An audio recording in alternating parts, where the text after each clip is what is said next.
Salut les gars, c'est Widium, on se retrouve pour une nouvelle vidéo. Donc c'est une vidéo que je vous en avais parlé.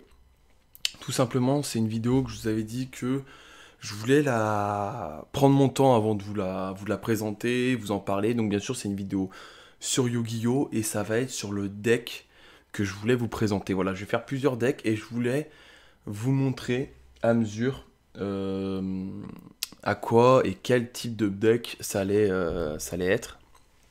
Donc là, aujourd'hui, on va parler du deck Jinzo.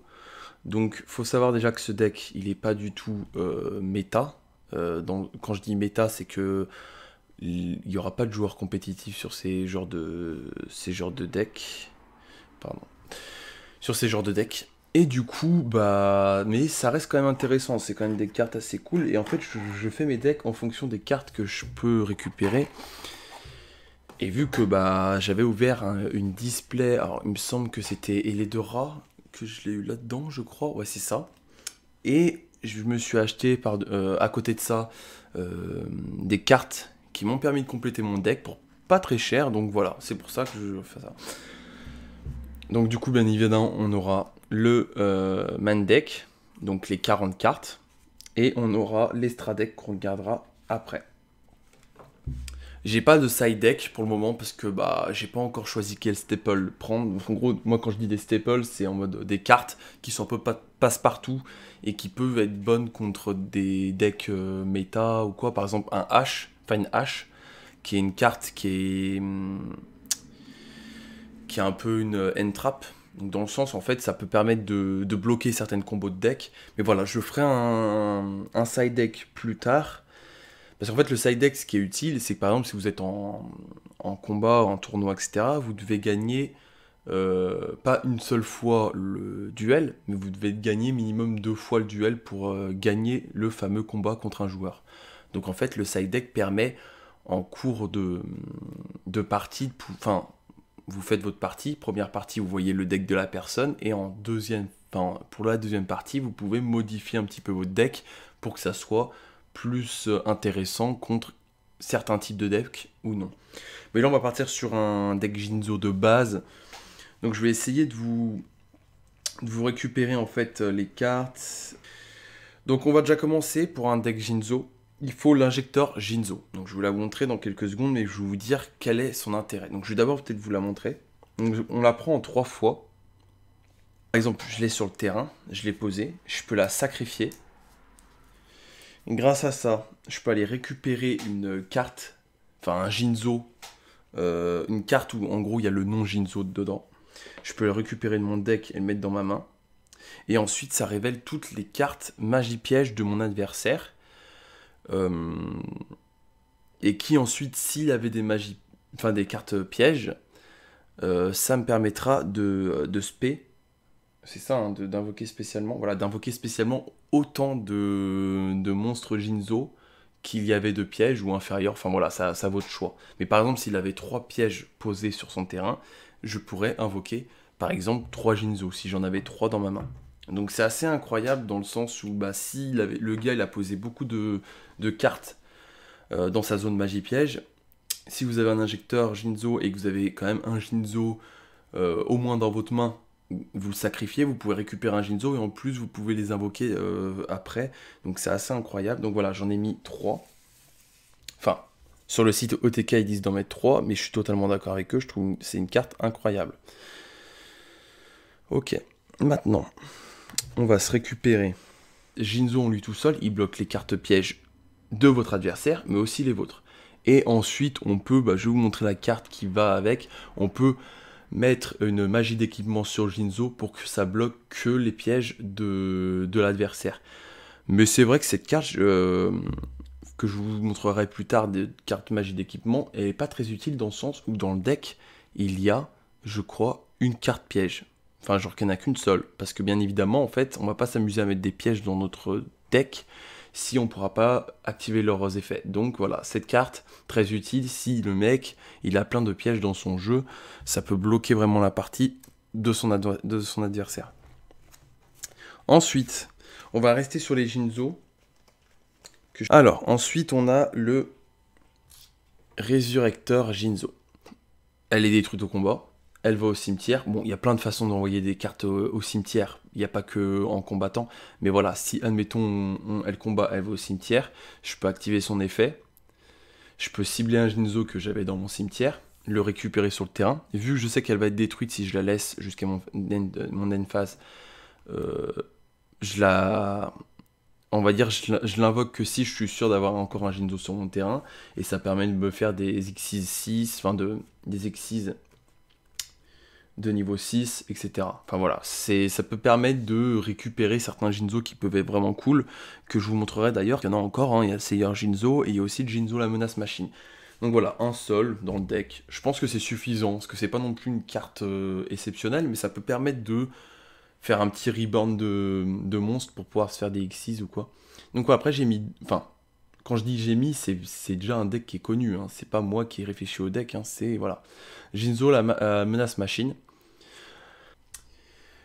Si le gars il a une piège continue ou je ne sais quoi sur le terrain, vous pouvez directement l'aspect. Elle a quand même 2400 d'attaque, donc je trouve ça déjà un peu incroyable. Ensuite, dans l'un des cimetières, moi je sais que j'ai une carte piège. Si je l'ai dans la main, et ben avant d'invoquer un Jinzo qui va me bloquer les effets de piège, pourquoi pas utiliser ma carte piège pour qu'elle soit dans le cimetière, comme ça mon Jinzo la menace, je pourrais l'invoquer quoi qu'il arrive. Et dernier effet un peu cheaté quand même de cette carte, c'est que je peux sacrifier tout simplement cette carte et je peux invoquer un Jinzo. Depuis votre main ou le cimetière, donc si j'ai un Jinzo dans le cimetière, ça peut me permettre de le récupérer. Et ça détruit donc toutes les cartes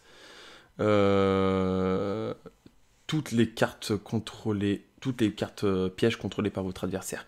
Et ils disent bien que si c'est une carte posée et non recto, faut d'abord la révéler.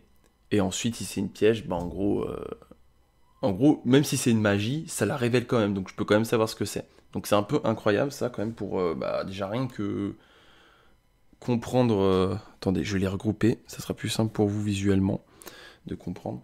Donc pour le moment, on a 2 Jinzo la menace, un résurrecteur Jinzo, 3 Jinzo et 3 injecteurs Jinzo.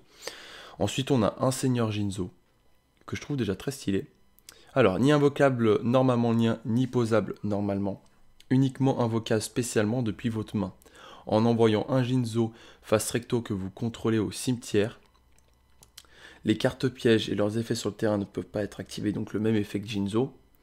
Annulez tous les effets de pièges sur le terrain. Une fois par tour, vous pouvez détruire autant de pièges face recto sur le terrain que possible. Et si vous le faites, infligez 300 points de dommages. Ah, ok. Donc ça c'est un peu, bon, c'est pas non plus une carte de fou, mais elle a plus d'attaque que Jinzo, donc ça peut être intéressant. Ça peut être intéressant de sacrifier un Jinzo en vrai. J'ai 3 Jinzo la menace, je l'avais zappé. Donc il y en a 3, hein, parce que je trouvais ça bizarre qu'il n'y en ait que 2, sachant que c'est une carte folle. Elle est trop bien cette carte. Pièce structure gamma. Psy gamma, pardon. C'est une bonne carte ça, dans mes souvenirs. Admettons le gars, il commence son tour en activant un effet de monstre. Vous pouvez du coup, grâce à ça, l'invoquer spécialement. Donc c'est un effet rapide. C'est si je contrôle aucun monstre aussi, donc c'est important quand même de bien penser à ça. Et ensuite ça me permet en plus d'avoir, donc ce qui est quand même lié avec, le pilote structure psy, donc qui va avec. Mais à la fin de tour, en end phase, cette carte sera bannie, il me semble. Ouais voilà, elle sera bannie, parce qu'en fait elle est liée, elle est face recto invoquée spécialement par cet effet, ouais c'est ça. Donc voilà, ça peut être cool, ça peut permettre aussi donc d'annuler des activations de cartes, donc c'est un peu une end trap hein, en quelque sorte, donc c'est cool.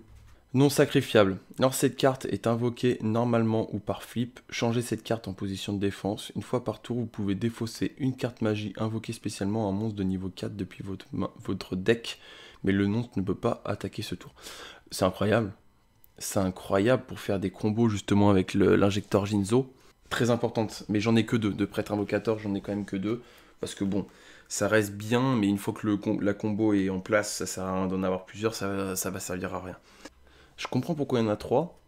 Si j'ai un Jinzo sur moi, enfin à côté, déjà si l'adversaire a plus de cartes magie et pièges dans sa zone que moi, je peux déjà l'invoquer spécialement. Je peux y faire qu'une fois. Si j'ai un Jinzo à côté de moi et que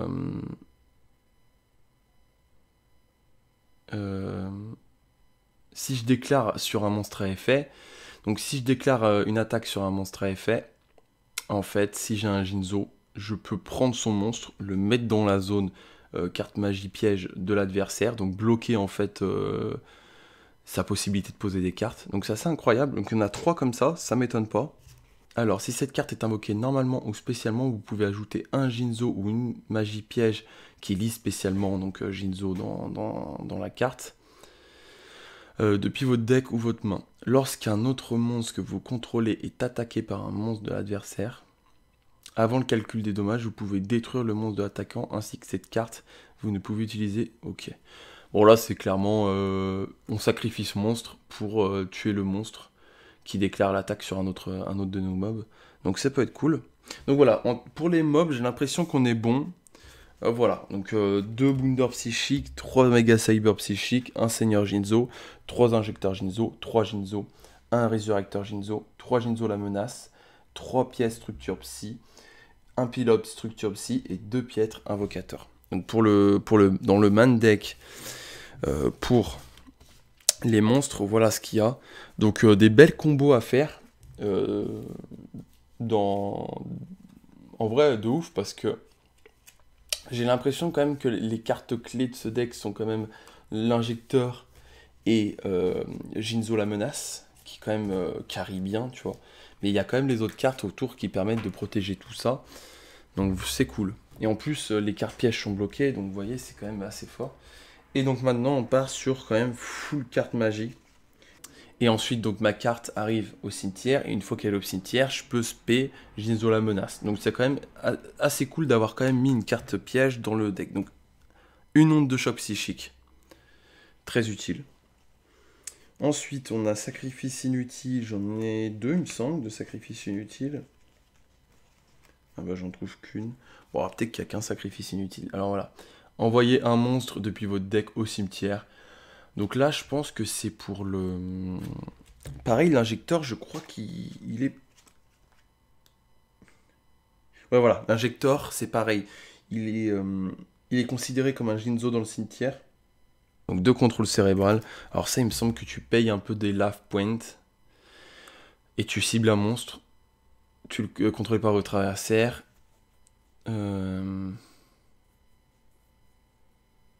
Ouais, voilà, on prend le contrôle en fait de son monstre invoqué normalement par contre.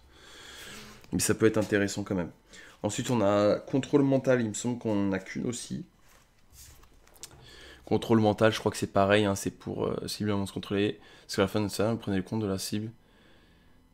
Ok, on peut pas la sacrifier, mais ça peut être cool dans le sens où si j'ai envie de faire une full attaque et que j'ai pas mal de mobs, qu'il y a un mob qui me gêne, hop, le récupérer pour lancer plusieurs attaques. Ça peut être cool. Vraiment, vraiment cool cette carte. Ensuite, il y a des cartes là que je vais vous montrer vraiment que je kiffe.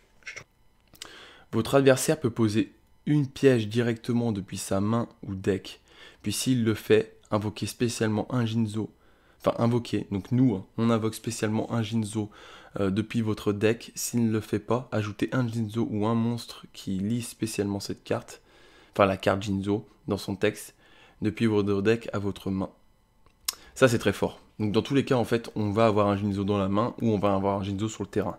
Donc en fait, si on oblige un petit peu l'adversaire à faire un choix, ça peut être vraiment intéressant. Ensuite, une autre carte que j'apprécie bien, ce que je trouve, c'est que c'est un petit peu sur la chance, et j'aime bien un petit peu les decks comme ça, un peu fun.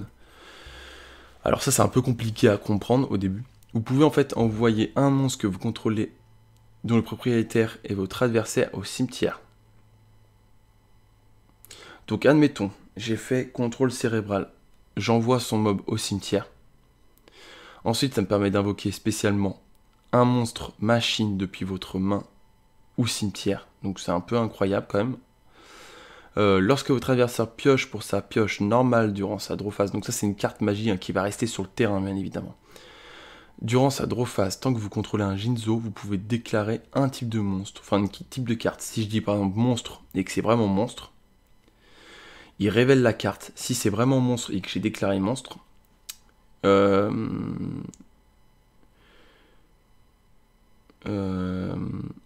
peut envoyer directement cette carte au cimetière. Enfin, elle s'envoie directement au cimetière. Et si vous le faites, piochez une carte. Vous pouvez utiliser chaque effet de communication une fois par tour. Mais c'est quand même incroyable, parce que si je l'ai sur mon terrain, et que chaque tour j'ai un Jinzo sur moi, et que je peux dire à chaque fois, bon par exemple piège, ça tombe sur une piège, je dis magie, ça tombe sur une magie, à chaque fois en fait il va pas draw, et il va perdre toutes ses cartes comme ça, elles vont aller dans le cimetière. Donc un peu incroyable quand même. Hein. De choc énergétique Cyber, si vous contrôlez un Jinzo, ciblez une carte sur le terrain, détruisez-la. Puis si c'était un piège, vous pouvez appliquer un de ses effets. Donc hop, je choisis une carte qui a face retournée, que je ne vois pas. Si c'est une piège, enfin même si c'est face recto, si je vois la piège, bah, je détruis sa piège jusqu'à la fin de ce tour. Annuler l'effet d'une carte face recto sur le terrain. Par exemple, il a une carte magie terrain qui me saoule, bah, je peux annuler son effet. Ou sinon, tous les Jinzo que vous contrôlez gagnent 800 d'attaque. Et vous pouvez activer qu'un choc énergétique Cyber par tour. Donc là j'en ai 2 comme ça, c'est cool. Si j'ai plusieurs Jinzo sur le terrain, ou que même il y a une carte qui me gêne, et bah je peux utiliser cette carte, et c'est vraiment très fort. Ensuite, Observatoire Céleste, j'en ai 3. Très bonne carte aussi. Ensuite, j'ai 2 Alliages Éternels. Donc si, si je contrôle un Jinzo, je peux activer ses effets. Jusqu'à la fin de ce tour, tous les monstres machines que vous contrôlez actuellement ne peuvent pas être détruits par des effets de cartes de votre adversaire. Donc ça me protège totalement toutes mes cartes en fait, tous mes monstres. Lorsqu'une carte ou un effet qui cible un ou plusieurs monstres machines que vous contrôlez est activé, annulez l'effet. Ouais, donc dans tous les cas en fait c'est pour protéger mes monstres. Très cool. Et l'amplificateur, je crois que c'est la carte que je vous avais dit, voilà, c'est épicable sur un Jinzo. En fait ça permet que le Jinzo, comme je vous ai dit, ça bloque tous les pièges, et bah là en fait ça permettra de juste bloquer les pièges de l'adversaire.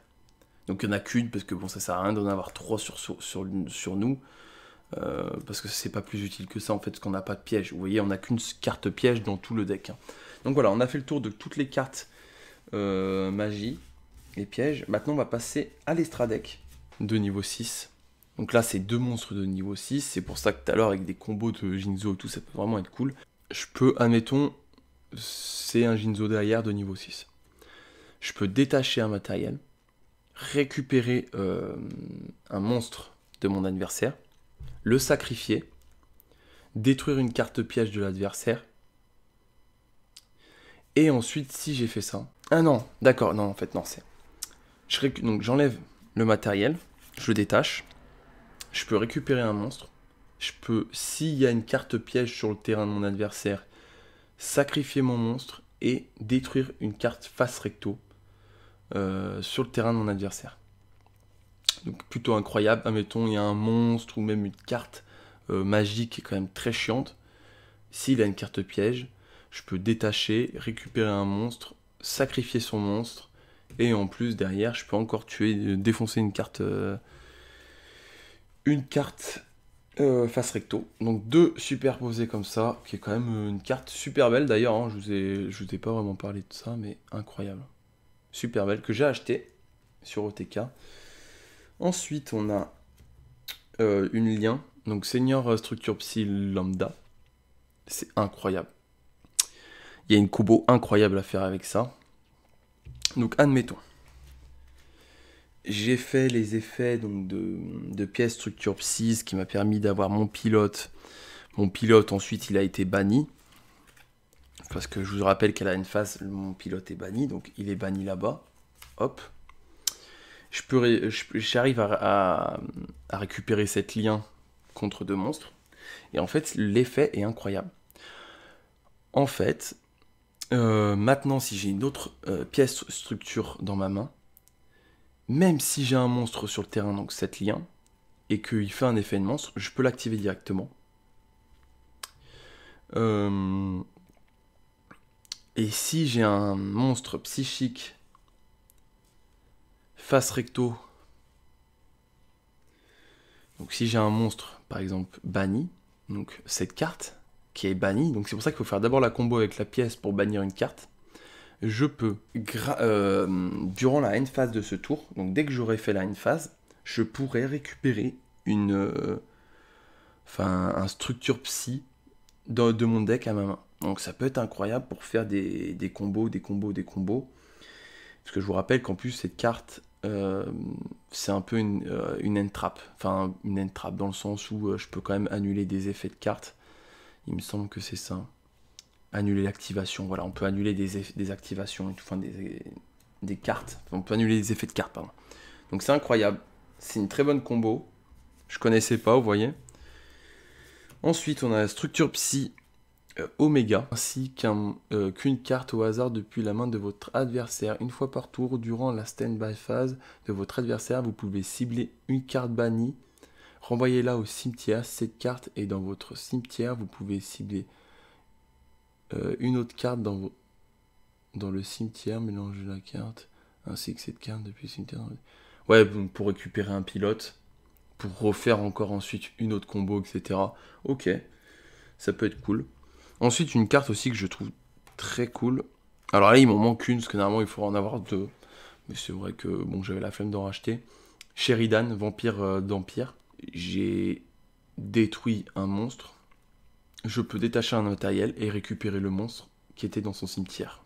Donc très fort. Ça permet aussi de voler les monstres ennemis. Donc, ce qui est d'ailleurs quand même la base de ce deck, c'est de voler un petit peu les monstres de l'adversaire. Alors, Ptolemy M7 de la Constellée et Dragon de la Tornade. Donc ça, c'est deux monstres de niveau 4, quand même plus possible de la mettre. Une fois par tour, effet rapide, vous pouvez détacher un matériau de cette carte, puis cibler une carte magie et détruisez-la. Ok, donc pour un petit peu liquider les cartes magie pièges de son adversaire. Ok, et ben voilà, on a fait le tour. Alors, j'ai pas de side deck comme je vous l'ai dit. Donc voilà, c'est tout bon pour cette vidéo. Donc où je vous ai présenté le petit deck Jinzo. Alors c'était pas clair pour tout le monde et pour ceux qui, on va dire, qui connaissaient déjà un petit peu les mécaniques des cartes et tout. Je vais juste tout simplement vous mettre le lien d'OTK, comme je vous ai dit, avec la decklist. Au moins ça vous regardez pas toute la vidéo et vous faites pas chier à avoir vraiment tous les effets de cartes. Là au moins vous avez directement les decklists et au moins vous pouvez directement voir ce deck là. C'est exactement le même deck, hein. C'est exactement ça que j'ai suivi sur OTK.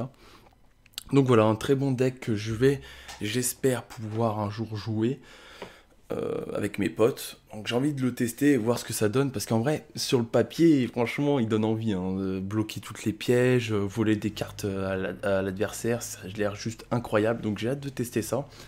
Et puis voilà, on se retrouve très vite pour d'autres decks. J'ai deux ouvertures qui vont arriver, je pense, vers le 20. Donc je pense samedi, il y aura déjà une ouverture. Et puis peut-être semaine prochaine aussi une autre. Vous allez voir, ça va être cool. Bah déjà, bien évidemment, vous le savez très bien, Ghost of the Past, les nouvelles boîtes qui sont sorties, là on voit des ghosts et tout. Je crois qu'il y a 5 ghosts à choper. Voilà, on va s'en ouvrir un petit peu. Et puis, il y a un autre truc que je vous dis pas maintenant, qu'on va s'ouvrir aussi. Enfin voilà, des petites ouvertures comme ça.